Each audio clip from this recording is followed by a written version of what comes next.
Drum cycle पर 300 kilometre सफर करके लाहौर आने वाला ये है बिलाल, जो टिकटॉकर नदीम नानी वाले का 30 लाख का चैलेंज पूरा करने लाहौर आ गया। कोई लालच नहीं है, बस एक दिल के अंदर ख्वाहिश थी कि उससे मेरी मुलाकात हो। बस अब पागल ही कह दें तो बेहतर रहेगा, क्योंकि हाल इस तरह का हो चुका है, अब इसके अलावा कोई और ऑप्शन नहीं है।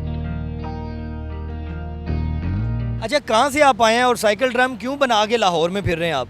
जी भाईजान, मैं ज़िला चिनौर तहसील बुआना से आया हूँ और ये हमारे टिकटॉकर स्टार हैं नदीम साहब, नदीम नानी वाले मशहूर हैं, उनसे मिलने के लिए मैं जा रहा हूँ। उन्होंने ये एक चैलेंज लॉन्च किया था लैया वाले भाई को कि आप ड्रम पे लाहौर आओ। तो लैया वाला भाई अभी तक आया नहीं था, वो लोगों से पूछ रहा था मैं कैसे जाऊँ, किस तरह जाऊँ।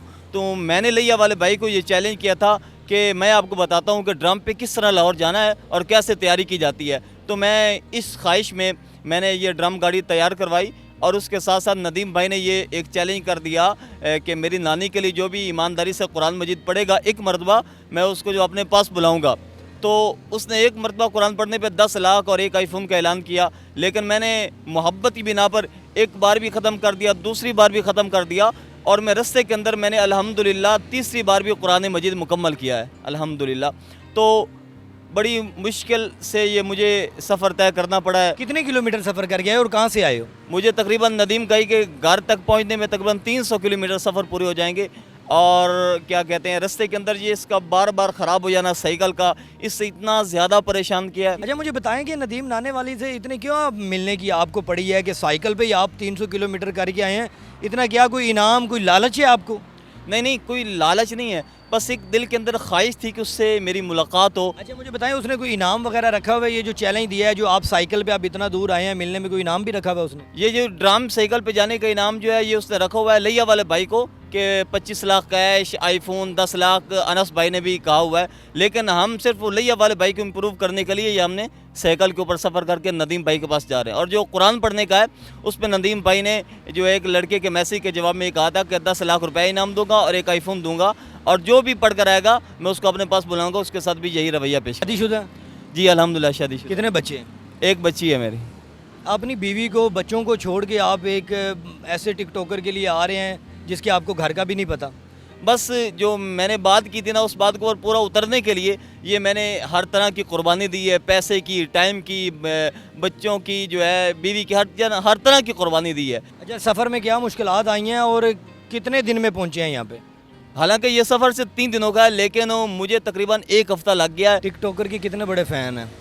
उसका फ़ैन तो मैं बहुत बड़ा हूँ, लेकिन अभी तक अफसोस की बात यह है, हो सकता है मेरी वीडियो नदीम भाई तक ना पहुंची हो। मैं उम्मीद तो यही रखूंगा, क्योंकि अभी तक उसका कोई रिस्पांस, कोई जवाब नहीं आया है, तो शायद वीडियो ना पहुंची हो। लेकिन मुझे उम्मीद थी कि अगर वीडियो पहुंची तो वो मुझे ज़रूर रिप्लाई करते। 1 हफ्ते में कितना खर्चा कर लिया खुद पे? हमने तकरीबन इस साइकिल समेत 1 हफ्ते में तकरीबन 70-80 हज़ार रुपये जो हमारा खर्चा हो चुका है। अच्छा, मुझे ये बताएं कि आप काम क्या करते हैं बाय प्रोफेशन, आपका जो पेशा है, और इसके अलावा नदीम नानी वाले को क्या कहना चाहेंगे?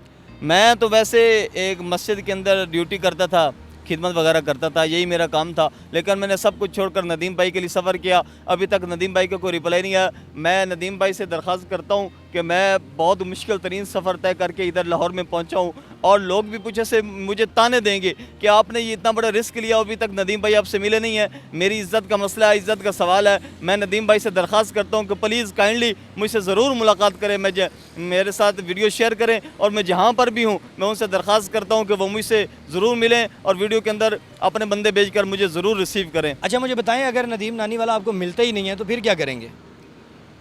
फिर सिवाय ज़िल्लत के और क्या हासिल हो सकता है? कोशिश यही कर रहा हूँ कि किसी तरीके से नदीम भाई तक पहुँच जाऊँ, लेकिन अगर वो ना मिलें, नहीं मिलते, तो इससे जो है सिर्फ मुझे झटका नहीं लगेगा। हमारे जो इलाके वाले हैं, जो हमारे तहसील बुआना, जितने भी उसके फ़ैन हैं, जो उससे मोहब्बत करते हैं, इस ना मिलने की वजह से ना नदीम भाई को बहुत बड़ा झटका लग सकता है, और वो जो है इसके ऊपर एहतजाजी मुजाहरा भी करेंगे, नदीम के ख़िलाफ़ एहतजाजी कार्रवाई भी करेंगे, और ये मैं मुनासिब नहीं समझता। कितने लोग हैं आप जो एहतजाज करेंगे? हमारे अल्हम्दुलिल्लाह मेरे तहसील बुआनापुरी जो मेरे साथ, उन्होंने वहाँ मुझे इंटरव्यू लिया था, लेकर तब उन्होंने मुझे वहाँ से रवाना किया था। 20-25 हज़ार बंदा है। हाँ अल्हम्दुलिल्लाह, हमारे इलाके के जितने भी हैं इतने लोग बन ही जाएंगे इंशाल्लाह। अच्छा जी। हाँ। अच्छा, ये फ्लैक्स वगैरह बनाने का क्या मकसद था? ये बस इसलिए बनाई थी कि ताकि हज ते चले हो तुसी जेड़ा तुसी फ्लैक्सा बनाइया ने? नहीं हज पे तो नहीं, लेकिन ये एक शो मिनट के लिए हमने लगाई हैं ताकि जो है नदीम एक मोहब्बत की बिना पर भी हमने उनकी तस्वीरों को ऐड किया। मुझे बताएं, रास्ते में कोई रुकावट वगैरह भी हुई है पुलिस वालों ने या किसी ने, लोगों ने पूछा वगैरह नहीं है आपसे? लोगों ने रास्ते में बहुत पूछा है और रास्ते के अंदर लोगों ने गुजरते हुए पता नहीं किस किस तरह की बातें की हैं, और वो मैं बातें अभी बता नहीं सकता, मतलब कितनी उन्होंने ना दिल को जो है तकलीफ देने वाली बातें बोली हैं। पागल तो नहीं है आप? जिस तरह का एक बंदे के लिए टिकटॉकर है जो नॉर्मल था, उसके लिए आप 300 किलोमीटर घर बार छोड़ के आए हैं। बस सब पागल ही कह दें तो बेहतर रहेगा, क्योंकि हाल इस तरह का हो चुका है, अब इसके अलावा कोई और ऑप्शन नहीं है। मस्जिद का काम छोड़ के, कि इस्लामिक काम छोड़ के, फैमिली को छोड़ के आप यहाँ पे एक टिकटॉकर के लिए आए हैं, तो फैमिली वालों ने क्या कहा है आपको?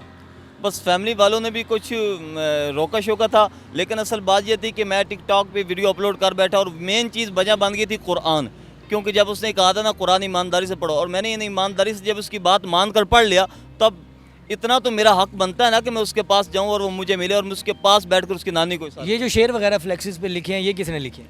ये मैंने खुद ही ऐड की हैं और मैंने खुद ही लिखी हैं।